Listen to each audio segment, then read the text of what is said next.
All right, so now we're going to return to Moskowitz versus VandenPlas. I am informed that Mr. Moskowitz is listening but does not intend to participate. So we can bring in the gentleman whose name I have forgotten, who was already ready to present. Nicholas Flatley. Mr. Flatley may return, and we will hear his response on behalf of Mr. VandenPlas. And then the commission will consider that one. Mr. Flatley, sorry about that, but we are ready for you to present. You have 5 minutes. Could you give us the page numbers again for everything, please? Oh, fair enough. The page numbers are, the staff memo is at page 556, and the recommended motion is at page 556. And where does it start? It starts, the challenge begins at page 295. The response is at page 450. Okay. All right. Mr. Flatley, please go ahead. Thank you very much, ma'am. And I would just like to start by thanking the entire Wisconsin Election Commission for everything that you guys do to keep our elections fair and running smoothly, especially to the staff that stayed up all night to give us an opportunity to be heard today. We really do appreciate it. And I know Brandon returned my call on Sunday, so I know you guys have been working around the clock for quite a while now, so thank you. To get into the matter, though, we do believe that this is a proverbial open and shut case. We believe that this complaint can essentially be rejected outright. The crux of our argument is in paragraph 10 of our response. I know you guys didn't get a chance to review that, but it sounds like your staff almost agrees with us entirely.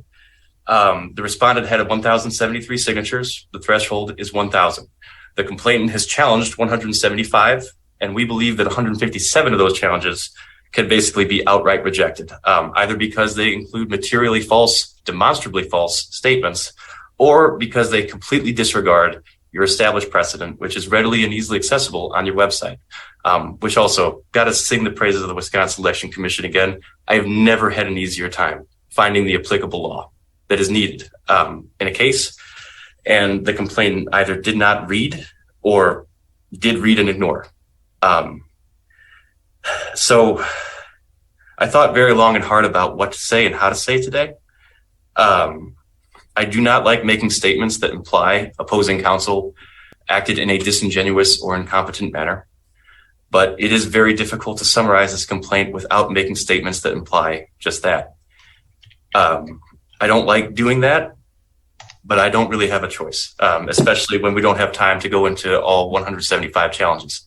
But if you were to review the complaint, you would see demonstrably false statements from the start to finish. For example, I cannot count on my fingers and toes how many times the complainant said signature should be thrown out because address does not exist, when a very quick Google search will show you that address does in fact exist. Additionally, when it comes to the disregard for precedent, I mean, we're looking at challenges for things like missing apartment unit numbers, or using a PO box in a municipality that is completely within the district, for failing to check the town, city, village boxes, or for abbreviating a municipality, for example, using GB instead of Green Bay. All of these are very clearly listed as not grounds for dismissing a signature, easily found on your website, in the manuals and summaries that you have published and made available. And yet we're dealing with 200 paragraphs of challenges for things such as that. I'll draw your attention to one challenge and then I'll be done. Paragraph 112 of the complaint on page 304 of the document. At the very bottom of page 304, it reads that the signature on page number 109, line 4, provides an address which includes an apartment number, but the address provided is to a single family home. For starters, that apartment number is number 2. So even if that was grounds for dismissal, which it's not, that number 2 could easily be the second floor of the house, or it could be the detached garage or any other thing. No reason to dismiss that. But on top of that, it's not actually a single family home, and that address is in fact an apartment building. It's just a demonstrably false statement. And you will see those from start to finish throughout this complaint. And that is why we not only respectfully request that you approve Mr. VandenPlas's ballot access, but we also respectfully request that you consider fining the complainant. I'm not saying that this complaint is the only reason your staff was up all night, but it was definitely a big part of it.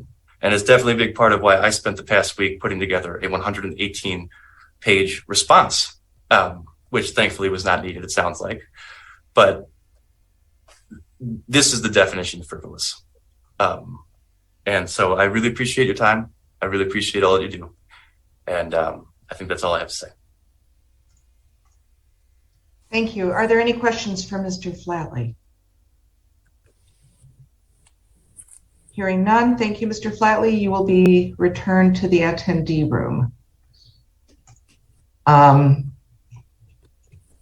Any questions from the commissioners or staff or the like?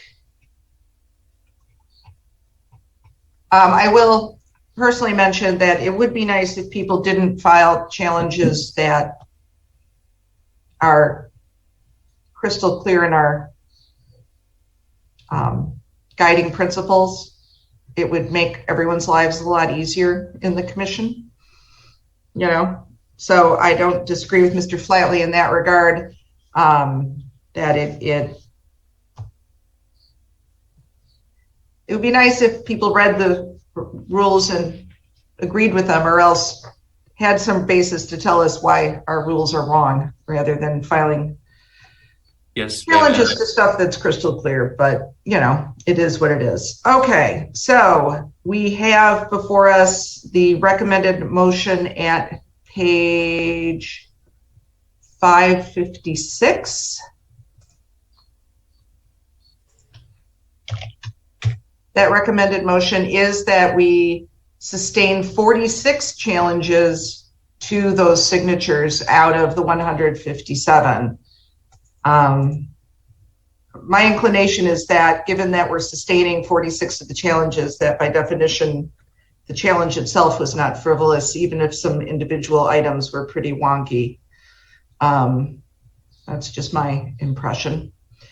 Any discussion by the commission? Does anyone wish to make that motion? So moved.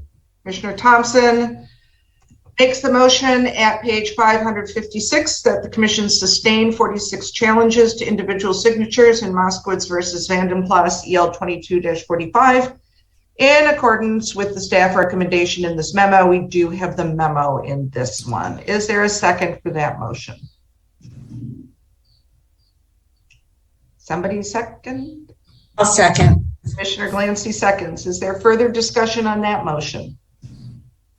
I just, one thing I think that we're seeing right now, and as the gentleman just pointed out, with the statutes the way they are, and having to do this stuff all night, and really not giving anybody a chance to look at everything, that there needs to be something done, so to provide more time for everyone, the respondents and the commissioners, to look at all this stuff. And it was quite an amazing feat for the commissioner, for our two attorneys on and Megan on the rest of the staff, to pull this together. But there really hasn't been a good amount of time to analyze every single thing. Thought I needed that. Yes, it would make it much more efficient. I also suspect there would be strong bipartisan support for changes to the statute that would allow for more time for staff to review these things, but that's going to be hopefully on our legislative agenda for another day. I echo Commissioner Spindell's comments. In my very short tenure on the commission, again, I've already had discussions with Megan, and had actually some discussions with some folks who might be in a position to correct it. So we'll see. That would be very nice. Is there further discussion on the motion? Hearing none, I will call the vote. Commissioner Bostelman? Aye. Commissioner Glancy? Aye. Commissioner Millis? Aye. Commissioner Spindell? Aye. Commissioner Thompson? Aye. Chair votes aye. Recommended motion carries 6-0, and the total number of signatures is going to be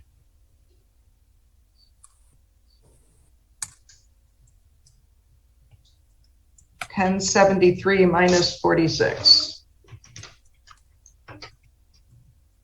Was that at 1,027? It is 1,027. You are Johnny on the spot. Okay, so we have 1,027 signatures out of 1,000 required.